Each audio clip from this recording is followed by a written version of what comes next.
Here's something that might completely change how you watch Looney Tunes. Bugs Bunny, Daffy Duck, Porky Pig. None of them were created for children.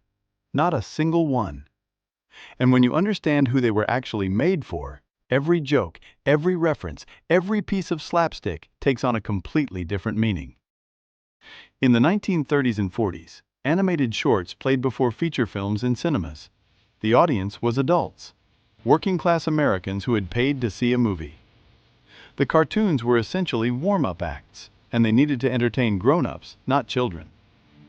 Warner Brothers targeted a very specific demographic: blue-collar workers living through the Great Depression and World War II. People who were overworked, underpaid, and deeply suspicious of authority.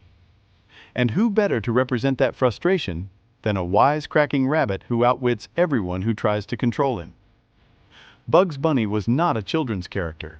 He was a working-class hero. His catchphrase, "Of course you know, this means war," was lifted directly from Groucho Marx. That's not a children's reference. His entire personality was built on the idea that the little guy can outsmart anyone, with enough cleverness and attitude. During World War II, Looney Tunes became outright propaganda. Characters like Bugs and Daffy appeared in government-commissioned shorts mocking Hitler, Mussolini, and the Japanese military. These cartoons played in cinemas and military bases. They were never intended for Saturday morning TV. The U.S. Army even commissioned their own private series called Private Snafu, written by none other than Dr. Seuss, screened exclusively for soldiers. These cartoons dealt with military secrets, venereal disease, and battlefield tactics. Definitely not for kids. So how did Looney Tunes become children's programming? One word: television.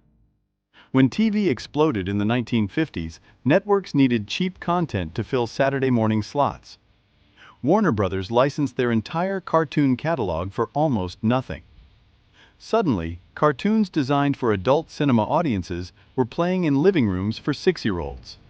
The irony?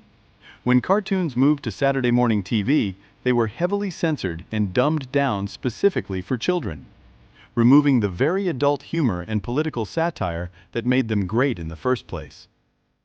Animator Chuck Jones, the genius behind some of the greatest Looney Tunes episodes, spent his later years frustrated by this shift.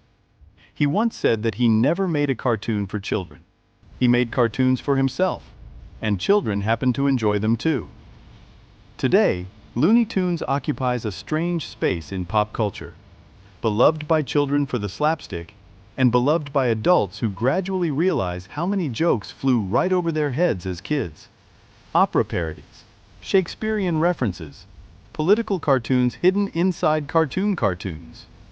Next time you watch Bugs Bunny dodge Elmer Fudd's shotgun, you're not watching a kid's cartoon.